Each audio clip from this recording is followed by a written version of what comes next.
Scoliosis is a deformity of the spine that affects about 1 in every 40 people, according to the National Scoliosis Foundation.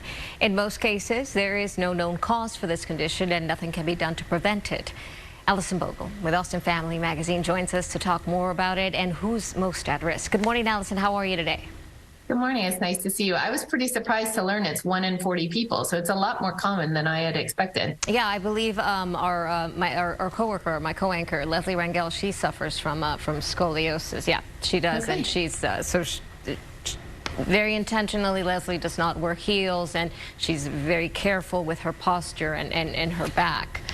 So Interesting. All of us, I think, at some point or another, probably met somebody who has scoliosis, may not know it. So who gets scoliosis, Alison? Yeah, so great question. So actually, anyone can be diagnosed, from babies to the elderly. It's more likely to be diagnosed in that sort of 10 to 15-year-old age range. Interestingly, girls and boys get it at the same rate, but girls are 8 times more likely to be diagnosed with a more severe case or need treatment for a more severe case. Oh, wow. I did not know there was a gender difference I didn't either. with this diagnosis. So what are the signs that a parent or caregiver should be on the lookout for? Yeah, so if your child's in public school, just know if you have a daughter, she'll be tested in 5th and 7th grade or examined, and your son will be examined once in 8th grade, but it's a great idea to look at home. And so some of these things on the screen here are what we're looking for, and you just want to ask your child to wear a fitted shirt or no shirt, whatever they're comfortable with, shoes off, no baggy, pants, and just have them stand in front of you. And essentially you're looking, is one part of the body higher than the other side, indicating that the spine is starting to twist? Is one shoulder blade or hip standing out more than the other? Take a look at their head. Is it centered on their body? And then you also want to look at the trunk. So is the rib cage starting to stick out on one side more than the other?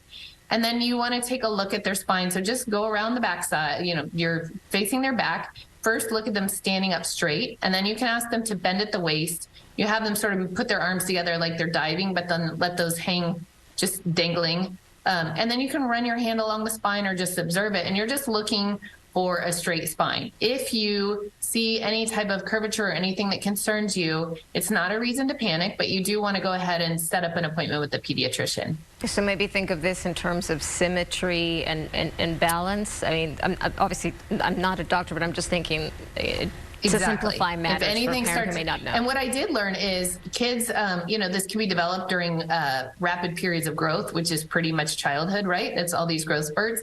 And parents can miss it because we're so used to seeing our child every day. We're busy. We're not looking for these things. So it's a good idea, even if they will get screened at school, it's a good idea just to check them out ourselves, just to kind of be intentional about taking a look. And then finally, how is it treated? Yeah, so this was also interesting. So in 90% of cases, they're mild enough that they don't need to do anything. They just will observe your child. You'll probably come in for regular screenings just to make sure things aren't progressing. If they do progress further, then the next step would be bracing. So they'll put a, kind of like a whole trunk brace, or it just depends on your child's scoliosis where the brace will be. And those are extremely effective if worn as prescribed. And about 30,000 kids are prescribed a back brace every year for scoliosis. So, it is a pretty common thing. And then only if it is a more severe case might surgery be required. Yeah, as always, go to your doctor. That is probably the best thing one can do. Alison, thank you so much. As always, we appreciate your time. Great to talk to you. You can pick up your copy of Austin Family Magazine on newsstands now, or better yet, check them out online. The article is, Does My Child Have Scoliosis? Find it at austinfamily.com. We will be right back.